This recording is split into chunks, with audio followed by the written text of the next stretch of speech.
Hi everyone, నేను ఈరోజు tasty and healthy recipe చూపిస్తాను.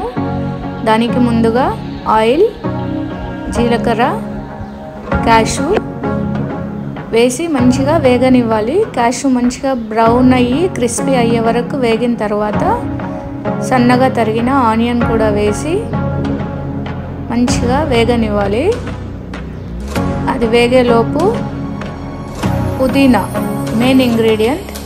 పుదీనా 2-3 సార్లు మంచిగా కడిగి గ్రైండర్ కప్లోకి తీసుకొని జీలకర్ర పొడి, ధనియాల పొడి, కొంచెం అల్లం, కారంకి సరిపడా పచ్చిమిర్చి,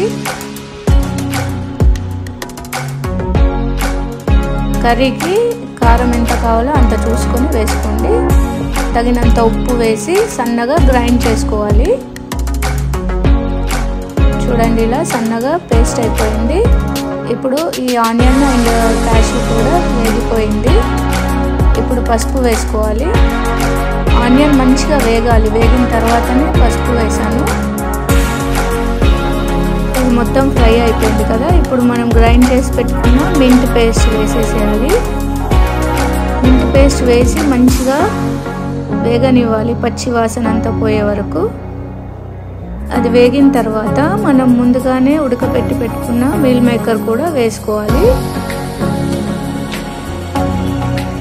ఈ రెండు మంచిగా మిక్స్ అయ్యి ఫ్రై అయిన తర్వాత కొంచెం వాటర్ వేసుకోవాలి. వాటర్ వేసుకుంటే మీల్ మేకర్ లోపలికి అంతా మింట్ ఫ్లేవర్, ఉప్పు, కారం అన్నీ పట్టేస్తాయి. సో దాని తర్వాత 2 నిమిషాలు మూత పెట్టి మగ్గనివ్వాలి. మగ్గిన తర్వాత ఇలా ఫ్రై అయిపోయింది. ఇప్పుడు కొంచెం పుల్లటి పెరుగు వేసుకోవాలి. పుల్లటి పెరుగు వేసుకుంటే కొంచెం పుల్లగా, కారంగా, పుదీనా ఫ్లేవర్ చాలా అంటే చాలా టేస్టీగా ఉంటుంది. నేనైతే ఫస్ట్ టైం ట్రై చేసా, బట్ చాలా టేస్టీగా వచ్చింది. మీరు కూడా ఒకసారి ట్రై చేయండి. చాలా అంటే చాలా బాగుంది. అసలు నేను ఎప్పుడు తినలేదు, ఫస్ట్ టైం తిన్నాను. ఫైనల్గా కొత్తిమీర వేసాను. కొత్తిమీర వేసి కలిపి కొంచెం ఫ్రై అయిన తర్వాత వేడి అన్నంలో కలుపుకొని తినచ్చు, లేదంటే చపాతీతో, పూరితో,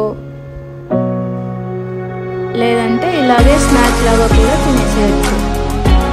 నాకైతే చాలా నచ్చింది. మీరు కూడా ఒకసారి ట్రై చేయండి. వేడి అన్నంలో నెయ్యి వేసి కలుపుతున్నాను. చూడండి,